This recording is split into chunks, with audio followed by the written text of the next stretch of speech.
Over the years, as a reader, I've had a few clients say to me if they had the God-given gift to do readings or healing work, they wouldn't charge. They would do it for free. In this video, I'm going to share with you what I tell them. And if you are someone who is thinking of becoming a reader, or you do healing work or Reiki, and you're having some issues with the idea of charging people for it, then this video is for you.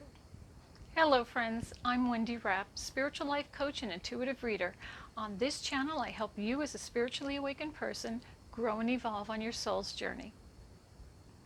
Over the years, I've noticed that some people carry with them the notion that if you have a God-given gift to do spiritual work, you should be giving it away for free. What you need to understand and remember is any gift you have is from the divine.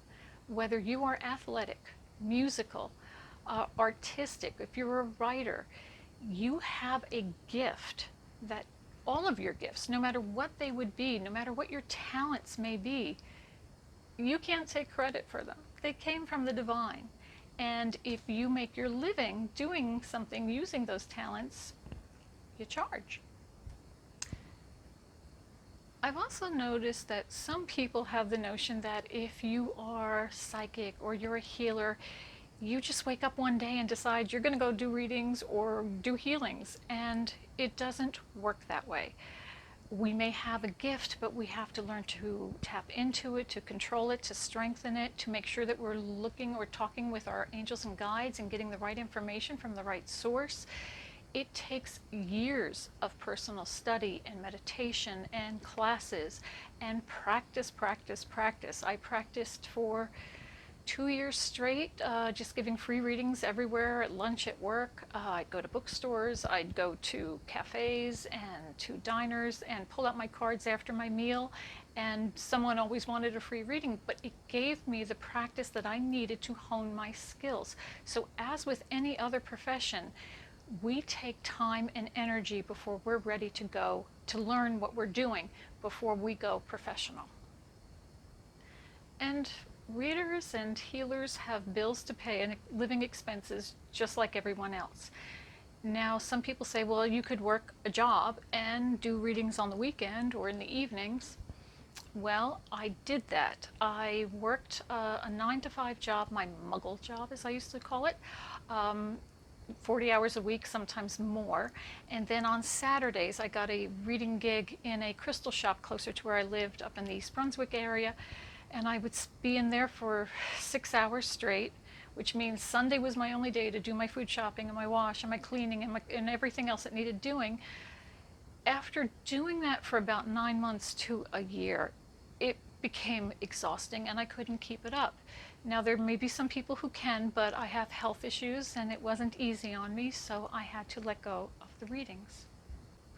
Fast forward about 2 years after I quit my job at the first crystal shop, I moved to Red Bank, and I was able to get a job at EarthSpirit New Age Center and begin supporting myself doing readings there. So I got to quit the muggle job and focus solely on the readings, which I really love. But it is my way of supporting myself.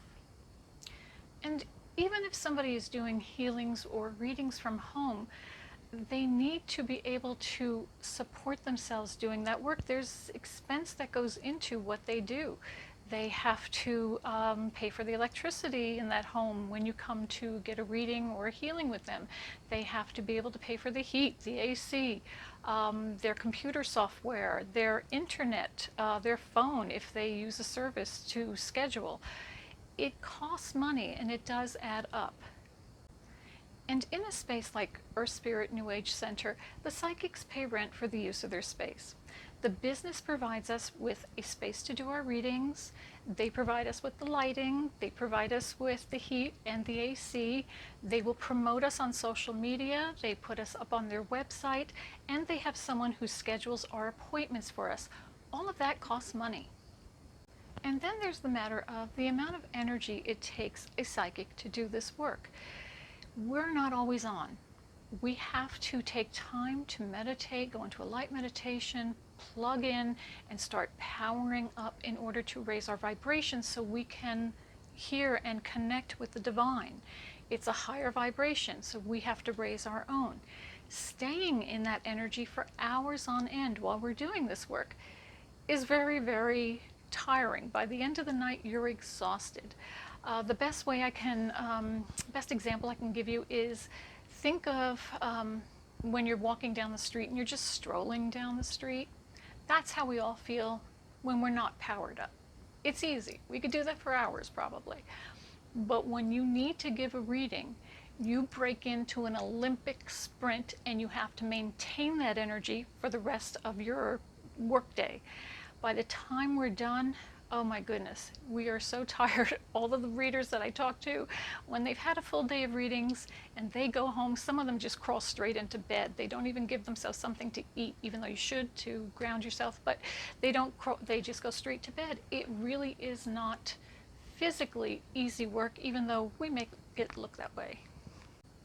And for people who do spiritual work, in order to keep ourselves healthy and balanced, we need to apply the law of reciprocity. The law of reciprocity is an even exchange of energy for what we give out. Money is just another form of energy. So when someone is paying us for our services, it is keeping that energy balanced for us. Think of it this way. If you have a friend who is always coming to you with all their problems and they just want to dump all their problems on you all the time, but then when it's your turn to talk to them about your problem and they don't have time for you, that person begins to feel like a real drain on your energy. That's what it's like. We need to be able to have someone who will exchange energy with us. As a client, paying your healer or your reader shows that you value their time and their energy. As a light worker, accepting payment for this service that you provide shows your gratitude, your appreciation, and your reverence for the gift that the divine has given you to share with this world. I hope those tips were helpful for you. Thank you so much for joining me here today. Please, if you have any questions or comments, leave them in the comment section below. I would love to hear from you. If you want to follow me on social media, the links are also below in the description box. And as always, remember you are a spark of the divine. Share your light with the world. Blessings.